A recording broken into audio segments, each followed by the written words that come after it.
haven't spoken to the camera in a while, and for good reason.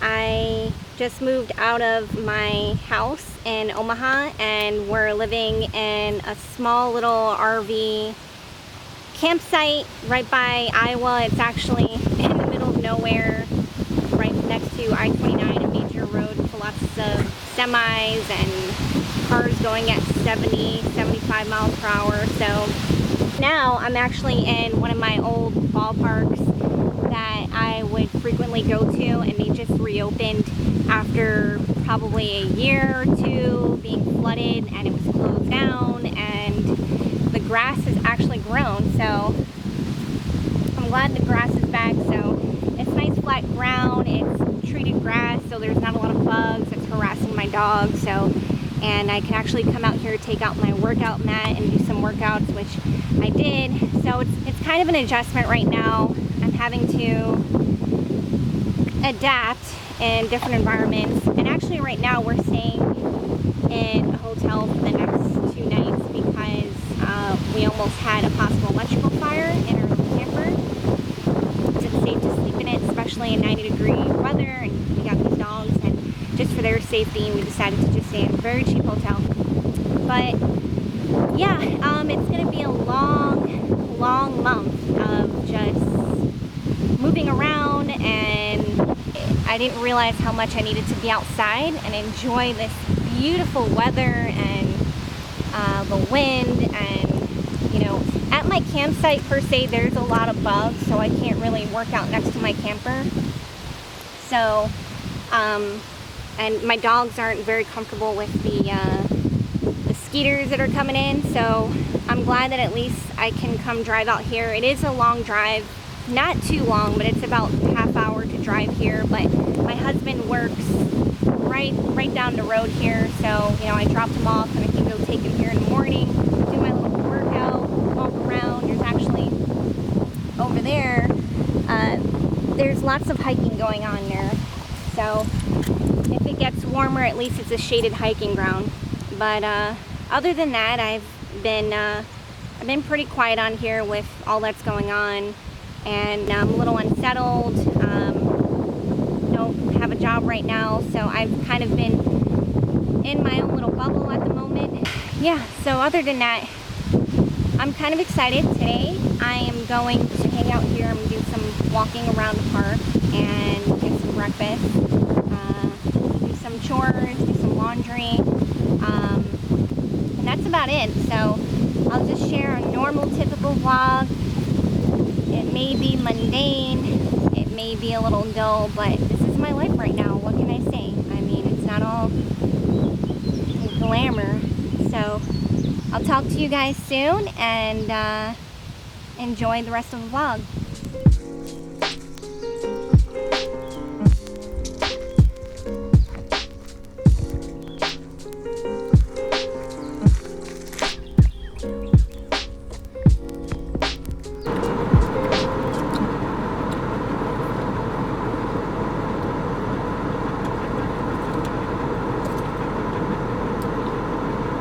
I have the AC going because we just got back and it's quite hot outside, 80-something weather. I was saying before this morning, but it was super windy, and I apologize for that, so my words were probably mumbled. But I was just saying how I haven't been on here for a while, and I just officially moved out my house, and we're living in a 1985 or 84 Toyota Motorhome, and it's really small, smaller than the R-Pod that I used to have. I'll insert a picture here of what the R-Pod used to look like, but our motorhome is super small, and the bathroom situation, What kind of shit is that? and the toilet is very challenging, but you know, I can't complain because I have somewhere to sleep and somewhere to eat. I'm very fortunate. I have this water running for more than 30 seconds. I'm using almost a half a tank, so it's kind of just a sea shower that I used to do in the Coast Guard. You just kind of leave the water on for a little bit, turn it off. So, which it has me thinking about my water usage, so that's for sure. Oh, it's just a garbage guy. it's just an adjustment, you know. Living in a cramped space with my husband and both these two dogs can be very challenging, but I'm trying to adapt, and one of the ways I've been doing this is actually getting outside every single day, every morning. And it's funny how that when I'm living in this motorhome, I'm getting more outdoor hours than I have when I was living in my house. And it's very timely because I'm reading this book. I actually have it with me. It's called Brainwash, and it's sort of like a discussion about detoxing from our technologies, our phone use, our social media, our Netflix. Basically, the bottom line of what I've gathered from this book so far is that before you engage in, let's say, Facebook or Instagram or YouTube, before you decide to look at those things, try to sit back and observe, how do you feel when you're looking at those things? Is it causing you any anxiety? Is it making you feel jealous about somebody's perfect, you know, picturesque life of traveling around the globe, or, you know, perfect body shape, and whatever it may be? How is it making you feel inside? And is that a good use of your time if it's making you feel that way? And, you know, as a 31-year-old woman, I can look at these apps and I'm not heavily persuaded by what I see, because I know that everybody's human, and I'm not going to judge an individual based on their social media highlight reel or whatever you call it. Everybody is going through some sort of navigating through life, have their own challenges and obstacles that they have to endure. And even though they put a little picture of their best moments, it doesn't mean that they're not having moments that we are. And right now, you know, I've taken the time to step away from filming because I thought to myself, there's nothing really exciting going on in my life, and I kind of felt insecure about, you know, my financial situation, and living kind of in a grimy type atmosphere, and, you know, having acne all over my face, and just not wanting to have the passion to film.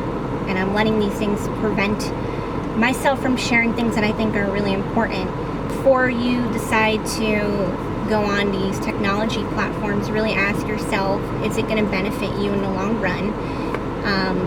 Give yourself a time limit, 5 or 10 minutes, because before you know it, you've been looking at that social media platform for over an hour, possibly 2 hours, and then your Apple phone gives you a view time of 6+ hours that you spent looking at social media platforms, which is, to me, very eye-opening.